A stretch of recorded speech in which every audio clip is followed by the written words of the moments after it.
اهلا بيكم في حلقه جديده. انا محمد وليد في الركن الكروي، ولكن قبل ما نبدا بندعي ربنا ان ينصر اخواتنا في فلسطين على القوم الظالمين. موطني موطني، هل أراك سالما منعما وغانما مكرما. في يوم 7 نوفمبر 1978 في قرية نهية، وهي إحدى القرى التابعة لمحافظة الجيزة، اتولد طفل اسمه محمد ونشأ بين أسرة متواضعة. وفي صغر سنه بدأ إن هو يشتغل علشان يقدر إن هو يساعد أسرته، فراح اشتغل في مصنع الطوب اللي عمه شغال فيه.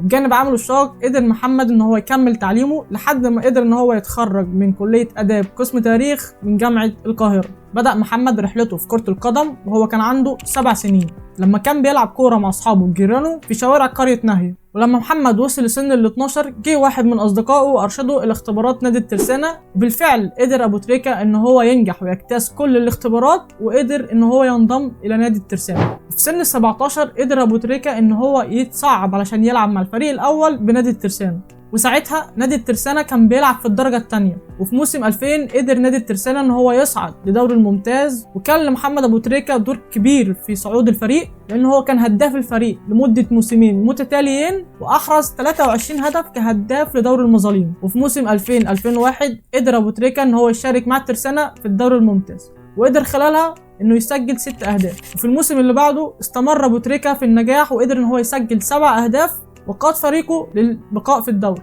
وفي موسم 2002-2003 قدر ابو تريكة انه يسجل 11 هدف، بالرغم انه لعب خط وسط. فبدأت بقى وسائل الاعلام تلقي الضوء عليه، علشان في موسم 2003-2004 قدر ابو تريكة انه يسجل 3 اهداف في النصف الاول من الدوري، عشان في يناير 2004 يخش النادي الاهلي ويتعاقد مع ابو تريكة مقابل 450,000 جنيه. وبدأت بقى انجازات ابو تريكة مع الاهلي، وقدر ان هو يكسب 5 دوري ابطال افريقيا وكأس السوبر الافريقي 4 مرات و7 دوري ممتاز، والاهم حصوله على برونزية كأس العالم للأندية 2006، وحصوله كمان على هداف البطولة، غير كمان حصوله على بطولة افريقيا 3 مرات مع المنتخب، وحصوله على جائزة الكاف كأفضل لاعب داخل افريقيا 4 مرات، وهو صاحب الرقم القياسي له، غير كمان الهداف التاريخي لدوري ابطال افريقيا برصيد 33 هدف. بعد ما قلت لك كل انجازات ابو تريكة وتاريخه العظيم في كرة القدم، هل كل الانجازات دي خلت لعيبة مصر تحب ابو تريكة وتاخده قدوة ليهم؟ لا،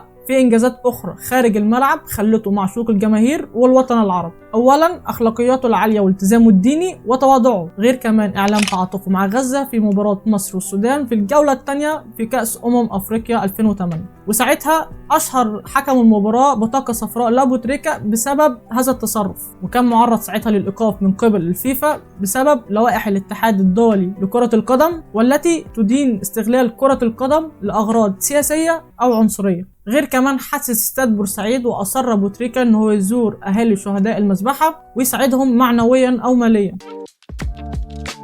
وفي النهايه احب اوجه نصيحه للجيل الجديد: لما تيجي تختار قدوه ليك، سواء كان لاعب كره قدم او اي حاجه تانية، اختار واحد ليه مبادئ، ولما بيوصل ما بيغيرش مبادئه. سلام.